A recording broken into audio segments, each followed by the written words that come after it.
નમસ્કાર વિદ્યાર્થી મિત્રો, Galaxy school of secondary Vadgam તરફથી આપનું હાર્દિક સ્વાગત છે મિત્રો।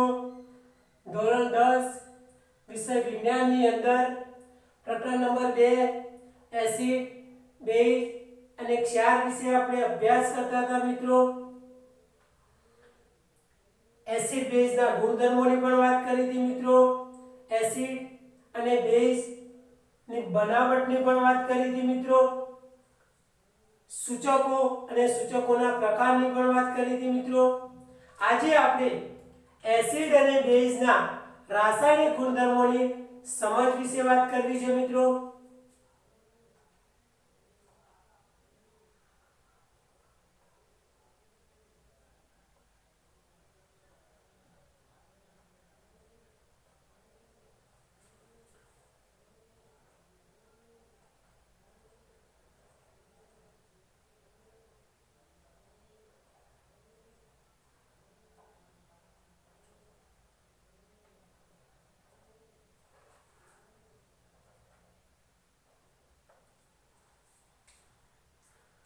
એસિડ અને બેઝ ના રાસાયણિક ગુણધર્મોની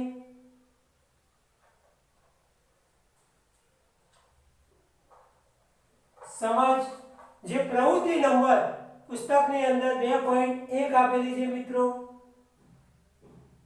પ્રવૃત્તિ જે આપેલી છે એ 2.1 આપેલી છે મિત્રો। ધારો કે પ્રવૃત્તિ આપેલી છે પુસ્તકની અંદર એ તમને 2.1 આપેલી છે। ધારો તો એસિડ બેઝના રાસાયણિક ગુણધર્મોની સમજની વાત આપણે કરતા હોઈએ મિત્રો, તો વિજ્ઞાન પ્રયોગશાળાની અંદરથી આપણે જુદા જુદા પ્રકારના નમૂના આપણે એકત્રિત કરવા પડે મિત્રો।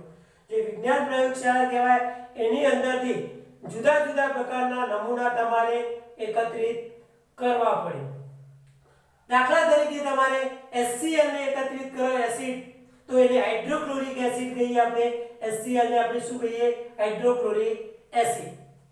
H2SO4 ને આપણે એકત્રિત કરીએ તો એને આપણે કહીએ સલ્ફ્યુરિક એસિડ। HNO3 ને આપણે એકત્રિત કરીએ તો એને કહીએ નાઇટ્રિક એસિડ। CH3COOH તો એને આપણે કહીએ એસિટિક એસિડ। તો આવા એસિડ એકત્રિત કરીએ એવી જ રીતે આપણે બેઝ પણ એકત્રિત કરી શકીએ। દાખલા તરીકે NaOH જેને આપણે સોડિયમ હાઇડ્રોક્સાઇડ કહીએ મિત્રો। KOH જેને આપણે પોટેશિયમ હાઇડ્રોક્સાઇડ કહીએ। CaOH જેને આપણે કેલ્શિયમ હાઇડ્રોક્સાઇડ કહીએ મિત્રો। MgOH જેને આપણે મેગ્નેશિયમ હાઇડ્રોક્સાઇડ કહીએ મિત્રો। NH4OH જેને આપણે એમોનિયમ હાઇડ્રોક્સાઇડ કહીએ મિત્રો। તો આવા જુદા જુદા પ્રકારના એસિડ અને બેઝ તમારે એકત્રિત કરવાના। એકત્રિત કર્યા પછી દરેકનું એક એક ટીપું તમારે વોચ ગ્લાસની અંદર મૂકવાનું અને વોચ ગ્લાસની અંદર મૂક્યા પછી દરેકની તમારે પરખ કરવાની છે મિત્રો। લાલ લિટમસ પેપર ઉપર પરખ કરવાની છે, ભૂરા લિટમસ પેપર ઉપર પરખ કરવાની છે, ફિનોલ્ફથેલિનના દ્રાવણ ઉપર તમારે કરવાની છે અને મિથાઇલ ઓરેન્જ જે એના ઉપર તમારે પરખ કરવાની છે મિત્રો। તો આપણે જુદા જુદા નમૂનાના દ્રાવણો લઈએ મિત્રો। નમૂનાના દ્રાવણો ધ્યાન રાખજો। તો નમૂનાના દ્રાવણોની વાત કરીએ આપણે। નમૂનાના દ્રાવણો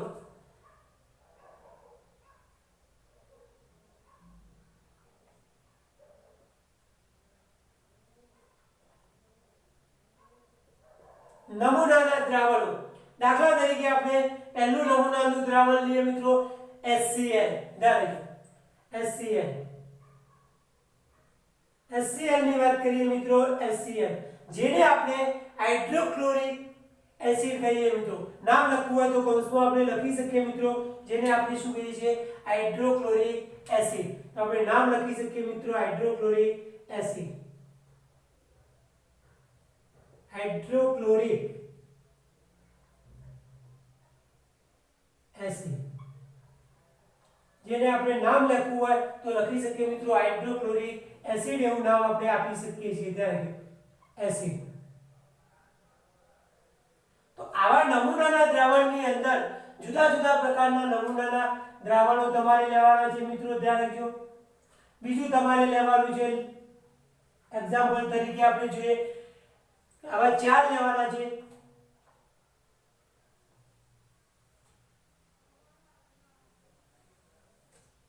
4 આવા 4 છે લીધા મિત્રો.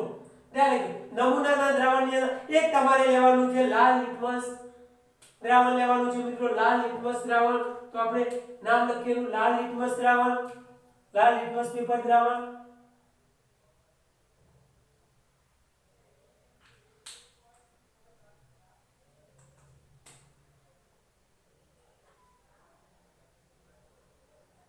લાલ લિટમસ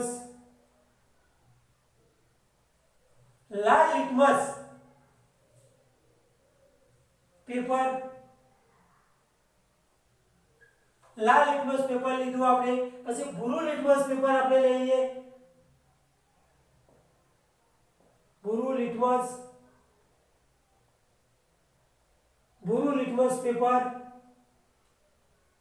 તેવી જ રીતે આપણે ફિનોલ્ફથેલીનનું દ્રાવણ લઈએ મિત્રો. ફિનોલ્ફથેલીનનું દ્રાવણ, ફિનોલ્ફથેલીનનું દ્રાવણ.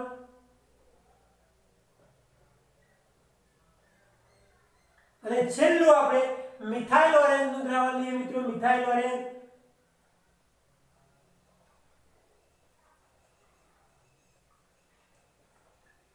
મિથાઇલ ઓરેન્જનું દ્રાવણ. તો આવા જુદા જુદા પ્રકારના તમારે સૂચકો લેવાના છે મિત્રો. આવા જુદા જુદા પ્રકારના આપણને શું લેવાના છે?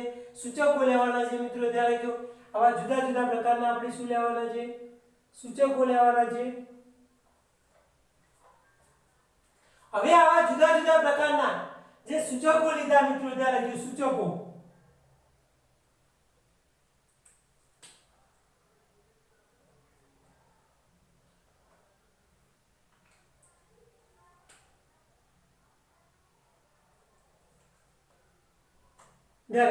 આવા જુદા જુદા પ્રકારના આપણે શું લીધા? સૂચકો લીધા. એમાં HCl લીધો, જેને આપણે હાઇડ્રોક્લોરિક એસિડ કહીએ છીએ મિત્રો. જેને આપણે હાઇડ્રોક્લોરિક શું કહીએ છીએ? એસિડ કહીએ છીએ મિત્રો. બીજા નંબરનો આપણે નમૂનાના દ્રાવણની અંદર લઈએ તો H2SO4 ની વાત કરીએ મિત્રો. H2SO4 જેને આપણે શું કહેતા હતા મિત્રો? સલ્ફ્યુરિક એસિડ કહેતા હતા. સલ્ફ્યુરિક એસિડ કહીએ મિત્રો. ત્યારે જો સલ્ફ્યુરિક એસિડ,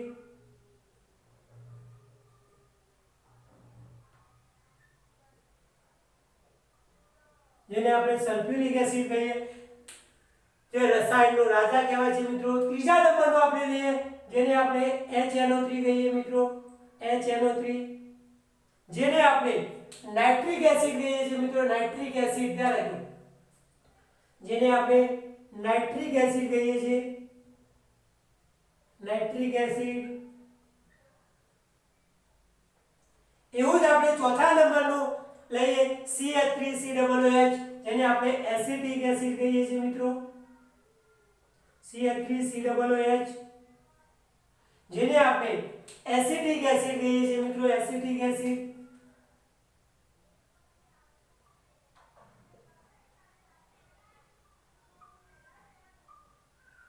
જેને આપણે એસિડિક એસિડ કહે. તો આ બધા જે લીધા મિત્રો, એ બધા જ એક પ્રકારના એસિડો આપણે લીધા. આ બધા જે લીધા એ બધા જ એક પ્રકારના આપણે શું લીધા? એસિડો લીધા. આટલા ધ્યાન રાખજો. આટલા જે લીધા એ બધા જ એક પ્રકારના શું લીધા? આપણે એસિડો લીધા મિત્રો. આ બધા જ આપણે શું લઈશું? એસિડો લીધા. રાખજો. આ બધા એક પ્રકારના શું છે? એસિડો છે. હવે આપણે જે લઈએ છીએ મિત્રો, ધ્યાન રાખજો, એ આપણે બેઝ લઈએ છીએ. ત્યારે જો બેઝ NaOH, ત્યારે જો NaOH જેને આપણે શું કહીએ છીએ મિત્રો? સોડિયમ હાઇડ્રોક્સાઇડ કહીએ છીએ. Sodium hydroxide.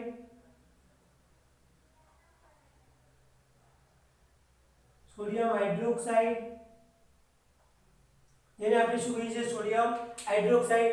એવો જ બીજો લઈએ આપણે KOH. જેને આપણે પોટેશિયમ હાઇડ્રોક્સાઇડ કહીએ છીએ મિત્રો. પોટેશિયમ હાઇડ્રોક્સાઇડ જેને આપણે પોટેશિયમ હાઇડ્રોક્સાઇડ.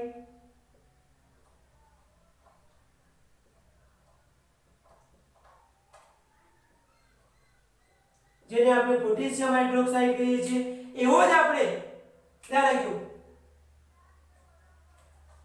એવો જ આપણે Ca કૌંસમાં OH કૌંસ પૂરો 2 જેને આપણે કેલ્શિયમ હાઇડ્રોક્સાઇડ કહીએ છીએ મિત્રો,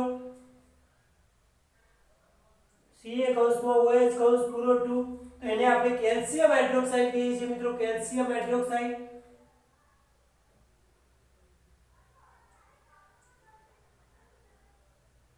કેલ્શિયમ હાઇડ્રોક્સાઇડ જેને આપણે કેલ્શિયમ હાઇડ્રોક્સાઇડ કહીએ છીએ, એવો જ આપણે Mg ની વાત કરીએ મિત્રો, Mg તો Mg કૌંસમાં OH કૌંસ પૂરો 2 જેને આપણે મેગ્નેશિયમ હાઇડ્રોક્સાઇડ કહીએ છીએ મિત્રો, મેગ્નેશિયમ હાઇડ્રોક્સાઇડ આપણે નામ આપી શકીએ મિત્રો, મેગ્નેશિયમ હાઇડ્રોક્સાઇડ.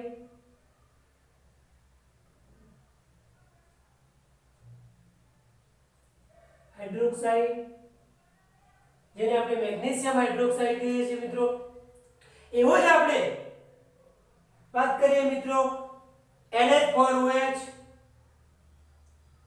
NH4OH જેને આપણે મિત્રો એમોનિયમ હાઇડ્રોક્સાઇડ કહીએ છીએ મિત્રો, જેને આપણે એમોનિયમ હાઇડ્રોક્સાઇડ કહીએ છીએ મિત્રો, હાઇડ્રોક્સાઇડ જેને આપણે એમોનિયમ હાઇડ્રોક્સાઇડ કહીએ છીએ. તો આવા જુદા જુદા પ્રકારના આપણે નમૂનાના દ્રાવણની અંદર એસિડ લીધા મિત્રો, ધ્યાન રાખજો, વિજ્ઞાન પ્રયોગશાળાની અંદરથી જુદા જુદા પ્રકારના નમૂના એકત્રિત કર્યા, એમાં એસિડ લીધા અને બેઝ લીધા મિત્રો, HCl લીધો એટલે કે હાઇડ્રોક્લોરિક એસિડ લીધો, H2SO4 એટલે કે સલ્ફ્યુરિક એસિડ જે રસાયણનો રાજા છે, HNO3 લીધો જેને આપણે નાઇટ્રિક એસિડ કહીએ, CH3COOH જેને આપણે એસિડિક એસિડ કહીએ. તો આ બધા ચાર એસિડ લીધા.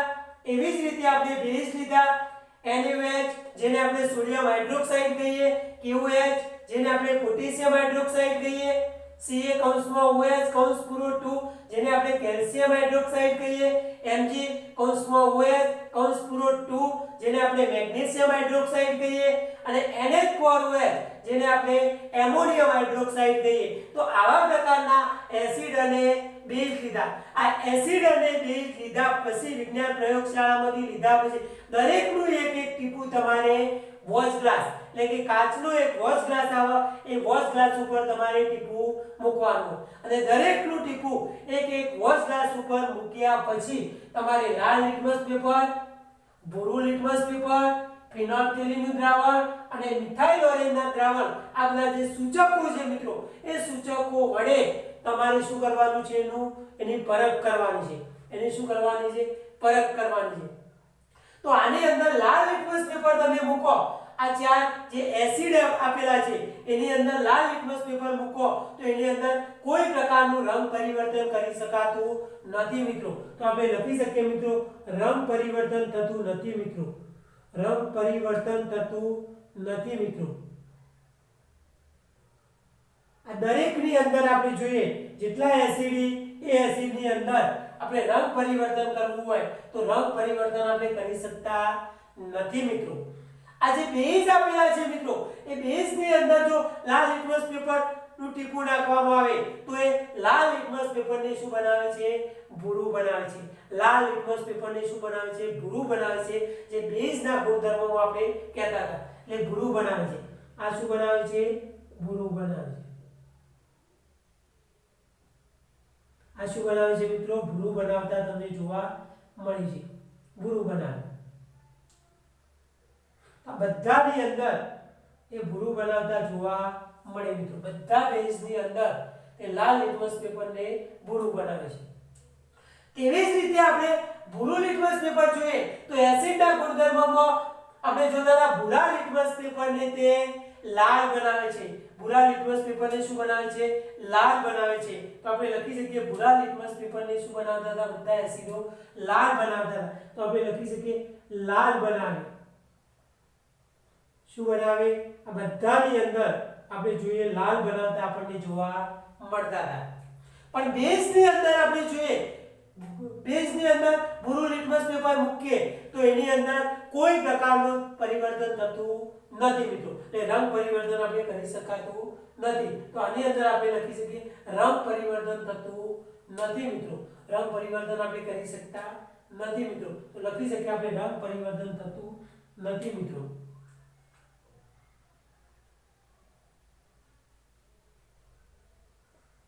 રંગ પરિવર્તન થતું નથી. તો દરેકની અંદર આપણે જોઈએ મિત્રો દરેકની અંદર રંગ પરિવર્તન કરી શકાતું નથી.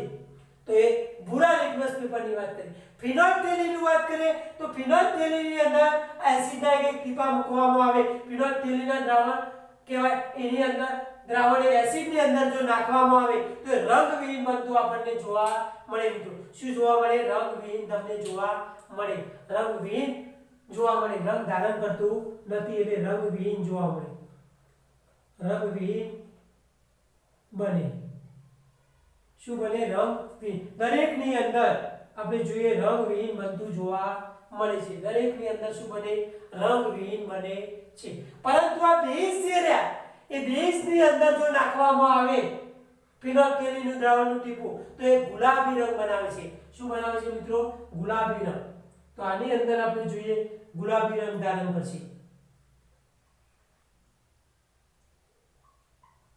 તો દરેકની અંદર આપણે જોઈએ દરેકની અંદર શું ધારણ કરે છે? ગુલાબી રંગ ધારણ કરે છે. આપણે લખી શકીએ ગુલાબી રંગ ધારણ કરે. ગુલાબી રંગ બને. શું બને છે મિત્રો? ગુલાબી રંગ બને છે. ત્યારે હવે મિથાઇલ ઓરેન્જની વાત કરીએ આપણે. મિથાઇલ ઓરેન્જ તો મિથાઇલ ઓરેન્જની નું ટીપું તમે જો એસિડ ઉપર નાખવામાં આવે તો લાલ રંગ ધારણ કરે છે. શું રંગ ધારણ કરે છે મિત્રો?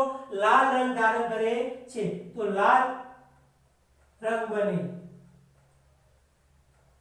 દરેકની અંદર આપણે જોઈએ લાલ રંગ બનતો આપણને જોવા મળે છે મિત્રો. તો મિથાઇલ ઓરેન્જનું દ્રાવણ એસિડની અંદર નાખવામાં આવે તો લાલ રંગ ધારણ કરે છે. હવે જો બેઝની અંદર નાખવામાં આવે મિથાઇલ ઓરેન્જનું તો એ તમને જે રંગ ધારણ કરે એ તમારે પીળો બને છે. શું બને છે? પીળો બને છે. પીળો બને. દરેકની અંદર આપણે જોઈએ તો પીળો બનતું જોવા મળે છે. ત્યારે દરેકની અંદર શું બને છે? પીળો બનતો જોવા મળે છે. દરેકની અંદર બેઝની અંદર પીળો રંગ ધારણ કરે છે. તો ખ્યાલ આવી ગયો મિત્રો? આપણને ખ્યાલ આવી ગયો? તો તમારે પ્રયોગ પ્રશ્ન એ રીતે પૂછાય મિત્રો કે એસિડ બેઝના રાસાયણિક ગુણધર્મોની સમજ આપતી પ્રવૃત્તિ વર્ણવો. એક વખત પરીક્ષામાં પૂછાયેલું છે મિત્રો. ત્યારે તો પહેલા આપણે લખવાનું કે વિજ્ઞાન પ્રયોગશાળાની અંદરથી જુદા જુદા પ્રકારના નમૂના એકત્રિત કર્યા. જુદા જુદા પ્રકારના નમૂના એસિડ અને બેઝના એકત્રિત કર્યા. એમાં એસિડ તરીકે HCl એટલે કે હાઇડ્રોક્લોરિક એસિડ, H2SO4 એટલે કે સલ્ફ્યુરિક એસિડ જે રસાયણને શું કહેવાય છે? રાજા. HNO3 એને આપણે નાઇટ્રિક એસિડ કહીએ. CH3COOH જેને આપણે એસિટિક એસિડ કહીએ. અને બેઝ તરીકે NaOH જેને આપણે સોડિયમ હાઇડ્રોક્સાઇડ કહીએ. KOH જેને આપણે પોટેશિયમ હાઇડ્રોક્સાઇડ કહીએ. CaOH જેને આપણે કેલ્શિયમ હાઇડ્રોક્સાઇડ કહીએ.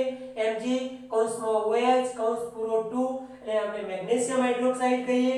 NH4OH જેને આપણે એમોનિયમ હાઇડ્રોક્સાઇડ કહીએ. તો આ બધા એસિડ અને બેઝ લીધા પછી તેના દરેક નમૂનાનું એક એક ટીપું તમારે વોશ ગ્લાસ જે કાચનો આવે ડિસેક્શન બોક્સની અંદર એ ડિસેક્શન બોક્સની અંદર જે વોશ ગ્લાસ આવે એ વોશ ગ્લાસની અંદર તમારે એક એક ટીપું મૂકવાનું. અને એક એક ટીપું મૂક્યા પછી તમારે લાલ લિટમસ પેપર, ભૂરું લિટમસ પેપર, ફિનોલ્ફથેલીનનું દ્રાવણ અને મિથાઇલ ઓરેન્જનું દ્રાવણ એ સૂચકો વડે એની પરખ તમારે કરવાની. બરાબર? પછી તમારે કોઠો દોરવાનો. હવે આ કોઠો દોર્યા પછી ઉપરોક્ત પ્રવૃત્તિ પછી આપણને શું અવલોકન મળ્યું મિત્રો? શું અવલોકન મળ્યું? તો પહેલો પ્રશ્ન આપણે પૂછવાનો જાતે કે સૂચકનું કાર્ય જણાવો. તો સૂચકનું કાર્ય જણાવો. તો સૂચકનું કાર્ય તો આપણે જોઈએ એસિડ બેઝની અંદર શુદ્ધ હાજરીમાં રંગ પરિવર્તન થાય છે. સૂચકનું કાર્ય શું જોવા મળશે તો એસિડ બેઝની હાજરીમાં રંગ પરિવર્તન થાય છે. બીજો પ્રશ્ન આપણે એવું પૂછી છે કે જ્ઞાનેન્દ્રિય સૂચકો કોને કહે છે? જ્ઞાનેન્દ્રિય સૂચકો કોને કહે છે? તો જે પદાર્થો એસિડિક અને બેઝિક માધ્યમમાં વાસ બદલાય તેવા પદાર્થોને જ્ઞાનેન્દ્રિય સૂચકો કહે છે.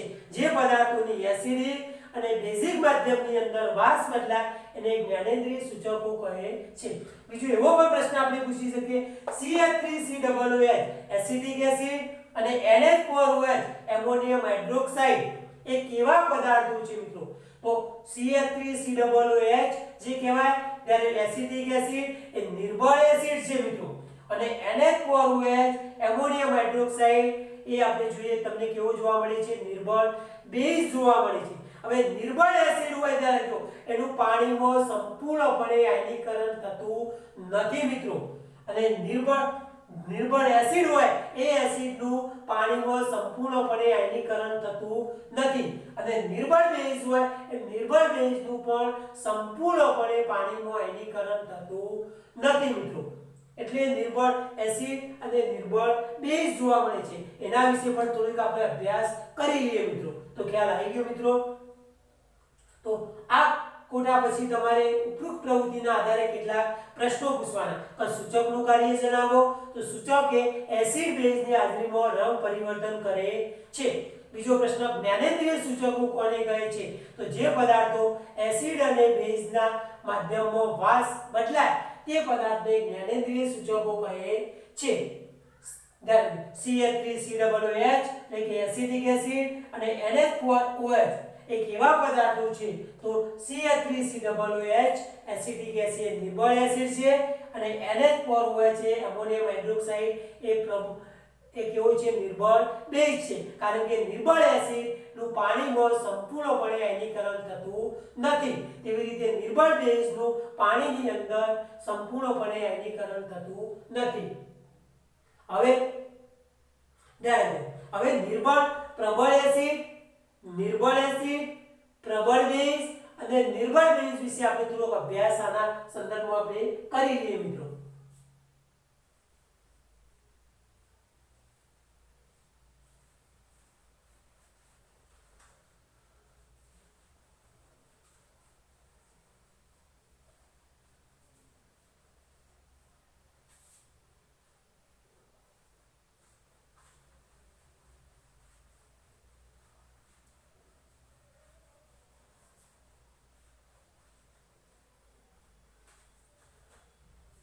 તો આપણે વાત કરી દઈએ પહેલા પ્રબળ એસિડ કોને કહેવામાં આવે મિત્રો? પ્રબળ એસિડ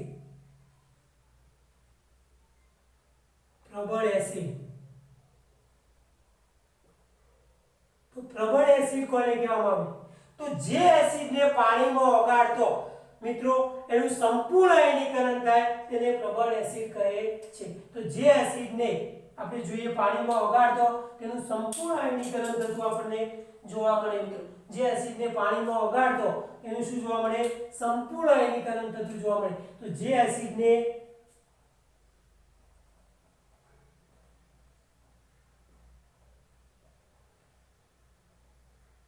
પાણીમાં ઓગાળતો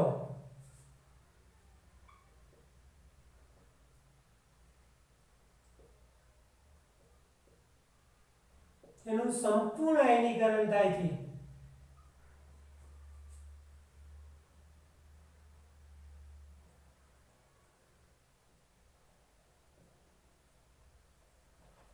તેને પ્રબળ એસિડ કહે છે. કયા કયા આવા પ્રબળ એસિડ હોઈ શકે મિત્રો? તો દાખલા તરીકે આપણે જોઈએ HCl, જેને આપણે શું કહીએ છીએ? Hydrochloric acid, H2SO4. HCl જેને આપણે હાઇડ્રોક્લોરિક એસિડ, H2SO4 ને આપણે sulphuric acid, HNO3 nitric acid, આ વગેરે બધા આપણે જોઈએ તો એ પ્રબળ એસિડ કહી શકાય. પાણીની અંદર એ સંપૂર્ણપણે આયનીકરણ પામેલા આપણને જોવા મળતા હોય છે. દાખલા તરીકે આપણે ઉદાહરણ તરીકે જોઈએ તો HCl ની પ્રક્રિયા હું પાણી સાથે કરું ત્યારે પાણી સાથે તો H2O જે કહેવાય H2O H આયન સાથે જોઈન્ટ થઈ જશે H3O બનાવશે અને પ્લસ કરીને શું છૂટું પડશે Cl માઈનસ HCl અને હાઇડ્રોક્લોરિક એસિડ કહીએ છીએ કૌંસમાં આપણે શું લખીએ છીએ એક Q લખીએ છીએ આના કૌંસમાં આપણે શું લખીએ છીએ L એટલે લિક્વિડ આના કૌંસમાં આપણે એક Q આના કૌંસમાં પણ આપણે શું લખીએ છીએ એક Q આપણે લખીએ છીએ ત્યારે જો હવે H3O ને આપણે હાઇડ્રોનિયમ આયન કહીએ છીએ ત્યારે જો આને આપણે હાઇડ્રોનિયમ આયન કહીએ છીએ ત્યારે જો હાઇડ્રોનિયમ આયન આને તો ક્લોરાઇડ કહીએ આપણે તમે જાણો છો ક્લોરાઇડ આને પાણી કહેવાય અને આને આપણે શું કહીએ છીએ હાઇડ્રોક્લોરિક એસિડ એ પાણીની અંદર સંપૂર્ણપણે આયનીકરણ કહી શકાય તો જે એસિડને પાણીમાં ઓગાળતો તેનું સંપૂર્ણ આયનીકરણ થાય અને પ્રબળ એસિડ કહે છે દાખલા તરીકે HCl H2SO4 HNO3 આવા ઉદાહરણ તમે આપી શકો મિત્રો તો ખ્યાલ આવી ગયો પ્રબળ એસિડ વિશે હવે આપણે વાત કરવી છે નિર્બળ એસિડની મિત્રો નિર્બળ એસિડ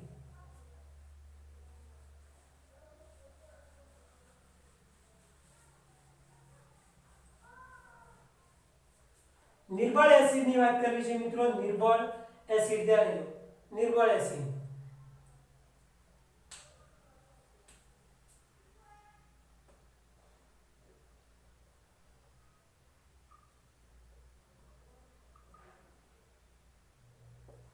તો નિર્બળ એસિડ આપણે એને કહીએ ધ્યાન રાખજો નિર્બળ એસિડ કે જે એસિડ હોય ધ્યાન રાખજો એસિડને પાણીમાં ઓગાળી આપે તો પાણીમાં ઓગાળતો આંશિક એટલે ઓછા પ્રમાણમાં આંશિક કે અપૂર્ણ આયનીકરણ થાય ત્યારે જે એસિડને પાણીમાં ઓગાળતો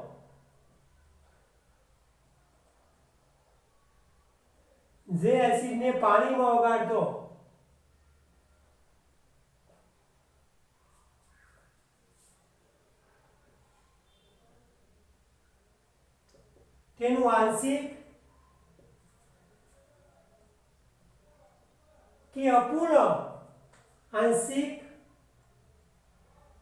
કે અપૂર્ણ દહન થાય અપૂર્ણ આયનીકરણ થાય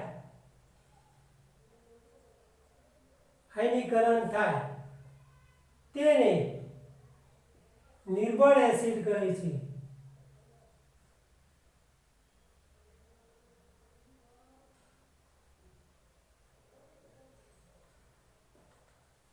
જે એસિડને પાણીમાં ઓગાળતો તેનું આંશિક કે અપૂર્ણ આયનીકરણ થાય ત્યારે જો અપૂર્ણ એટલે પૂરતા પ્રમાણમાં નહીં તેને અપૂર્ણ આયનીકરણ થાય નિર્બળ એસિડ કહે છે ઉદાહરણ તરીકે આપણે જોવા હોય તો જુદા જુદા આપણે આપી શકીએ મિત્રો દાખલા તરીકે આપણે જો ઉદાહરણ તરીકે તો એક આપણે લખી શકીએ મિત્રો એસિડિક એસિડ ત્યારે એસિટિક એસિડ જે શેની અંદર મિત્રો જોવા મળતા હતા તો વિનેગર કહીએ આપણે સરકો ધ્યાન રાખજો વિનેગર જેને આપણે સરકો પણ કહીએ છીએ મિત્રો ધ્યાન રાખજો બીજા નંબરનો એસિડ આપણે એવો જ જોઈ શકીએ મિત્રો જુદા જુદા પ્રકારનો એસિડિક લેક્ટિક એસિડ જોઈએ આપણે લેક્ટિક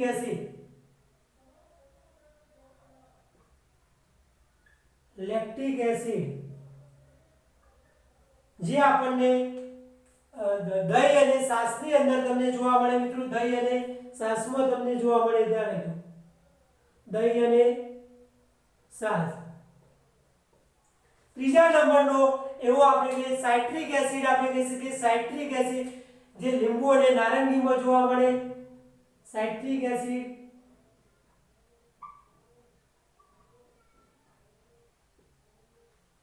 જે લીંબુ અને નારંગીમાં તમને જોવા મળે છે ત્યારે જો લીંબુ અને નારંગી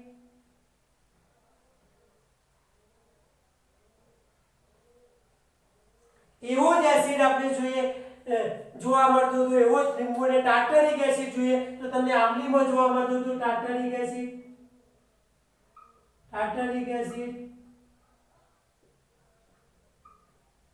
જે તમને આંબલીમાં જોવા મળતું હતું મિત્રો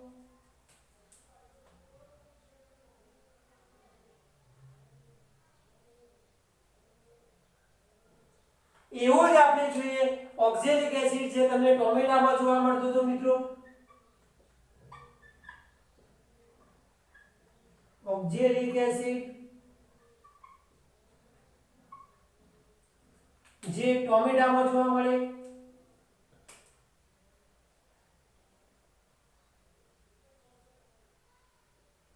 તો આવી રીતે આપણને જુદા જુદા પ્રકારના નિર્બળ એસિડ જોવા મળે કે જે એસિડને પાણીમાં ઓગાળતો તેનું આંશિક કે અપૂર્ણ આયનીકરણ થાય તેને નિર્બળ એસિડ કહે છે, ને પાણીમાં સંપૂર્ણ આયનીકરણ થતું તેને પ્રબળ એસિડ કહેતા. તો આવા નામ એસિડિક એસિડ છે વિનેગર ની અંદર સરકોમાં, લેક્ટિક એસિડ દહીં અને છાશમાં, સાઇટ્રિક એસિડ લીંબુ અને નારંગીમાં, ટાર્ટરિક એસિડ આંબલીમાં અને ઓક્ઝેલિક એસિડ જોઈએ એ તમને ટામેટાની અંદર જોવા મળતું હતું મિત્રો. હવે આપણે પ્રબળ બેઝની વાત કરવી છે મિત્રો. પ્રબળ બેઝની ધ્યાન રાખજો.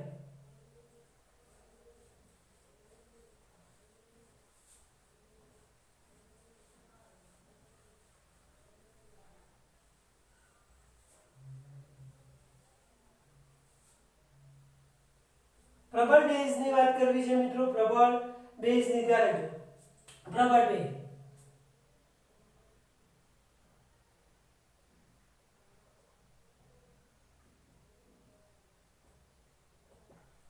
પ્રબળ બેઝ કોને કહેવાય? તો જે બેઝને પાણીમાં ઓગાળતો તેનું સંપૂર્ણ આયનીકરણ થાય. જે બેઝને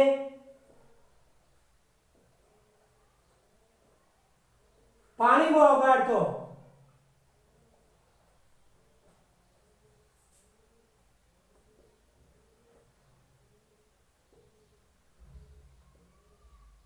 તેનું સંપૂર્ણ આયનીકરણ થાય છે મિત્રો. ધ્યાન રાખજો. સંપૂર્ણ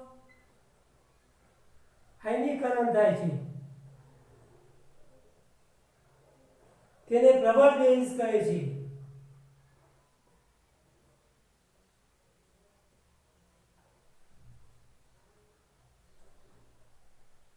દાખલા તરીકે આપણે જોવું હોય, દાખલા તરીકે તો જુદું જુદું ઉદાહરણ આપણે આપી શકીએ. દાખલા તરીકે NaOH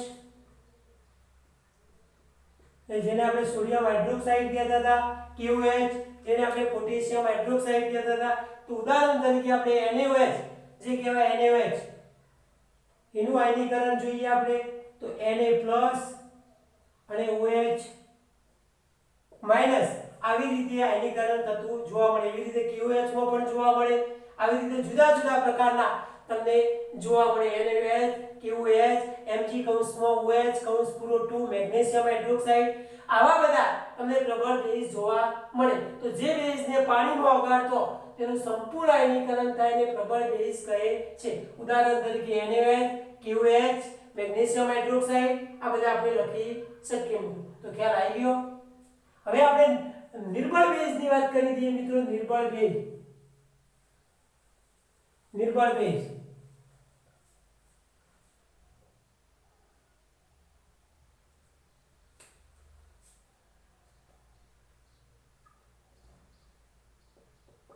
નિર્બળ બેઝ ધ્યાન રાખજો. તો નિર્બળ બેઝ તો જે બેઝને પાણીમાં ઓગાળતો તેનું આંશિક આયનીકરણ થાય મિત્રો. જે બેઝને પાણીમાં ઓગાળતો તેનું આંશિક આયનીકરણ થાય. જે બેઝને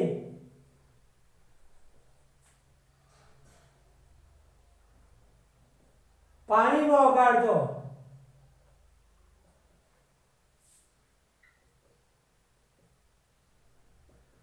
આંશિક આયનીકરણ થાય.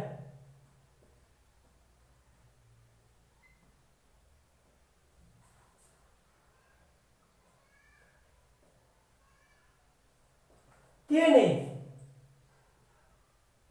નિર્બળ બેઝ કહે છે. ધ્યાન રાખજો. નિર્બળ બેઝ કહે છે. પાણીમાં ઓગાળતો એનું શું થાય? આંશિક આયનીકરણ થાય એટલે નિર્બળ બેઝ કહે છે. દાખલા તરીકે આપણે જોવા હોય તો NH4OH જેને આપણે એમોનિયમ હાઇડ્રોક્સાઇડ કહીએ છીએ મિત્રો. પછી કેલ્શિયમ હાઇડ્રોક્સાઇડ CaOH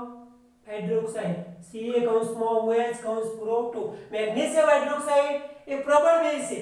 પણ કેલ્શિયમ હાઇડ્રોક્સાઇડ કેવું છે? નિર્બળ બેઝ છે. તો બેઝને પાણીમાં ઓગાળતો આંશિક આયનીકરણ થાય એને નિર્બળ બેઝ કહે છે. દાખલા તરીકે NH4 હોય જેને એમોનિયમ હાઇડ્રોક્સાઇડ અને Ca કૌંસમાં OH કૌંસ પૂરો 2 જેને આપણે કેલ્શિયમ હાઇડ્રોક્સાઇડ કહીએ છીએ મિત્રો. હવે આપણે ગૃહ કાર્યની વાત કરી દઈએ મિત્રો. ગૃહ કાર્યની વાત કરી દઈએ મિત્રો.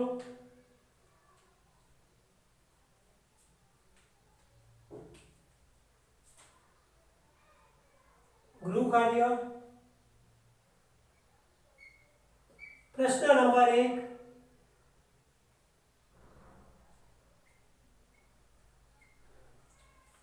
એસિડ અને બેઝના રાસાયણિક ગુણધર્મોની સમજ આપો. પ્રવૃત્તિ 2.1 દ્વારા સમજાવો.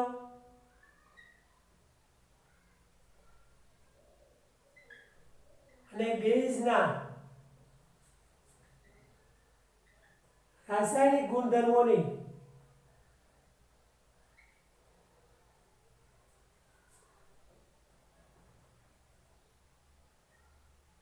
સમજ પ્રવૃત્તિ 2.1 દ્વારા સમજાવો. તો તમારે આખી સમજાવવાની એનું અવલોકન કરવાનું છે મિત્રો. પ્રશ્ન નંબર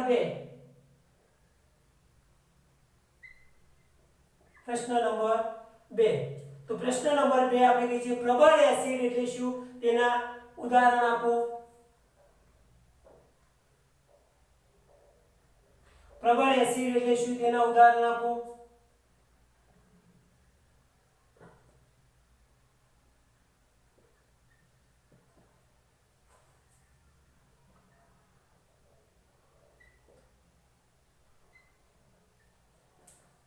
એવી રીતે પ્રશ્ન નંબર 3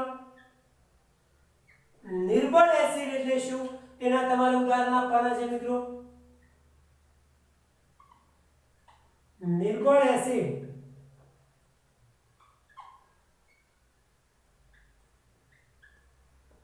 એટલે શું તેના ઉદાહરણ આપો. પ્રશ્ન નંબર 4 પ્રબળ બેઝ એટલે શું તેના ઉદાહરણ આપો. પ્રબળ બેઝ એટલે શું તેના ઉદાહરણ આપો.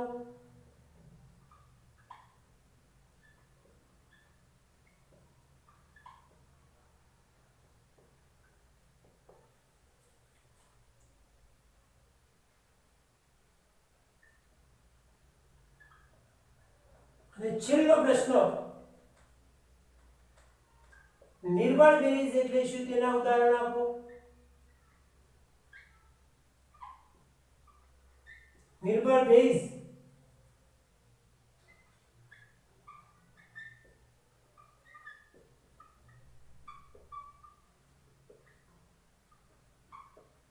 તેના ઉદાહરણ આપો. તો મિત્રો આ પ્રશ્નો જે રહ્યા એ તમારે ગૃહ કાર્યના ચોપડામાં પેલા મુદ્દા લખ્યા પછી તમારે વિજ્ઞાનનો જે ચોપડો ગૃહ કાર્યનો છે એની અંદર આ પ્રશ્નોના જવાબ લખવાના છે મિત્રો.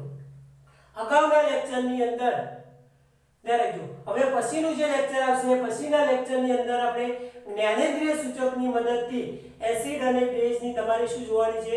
પરખ જોવાની છે. તો ખ્યાલ આવી ગયો મિત્રો? તો આવજો મિત્રો.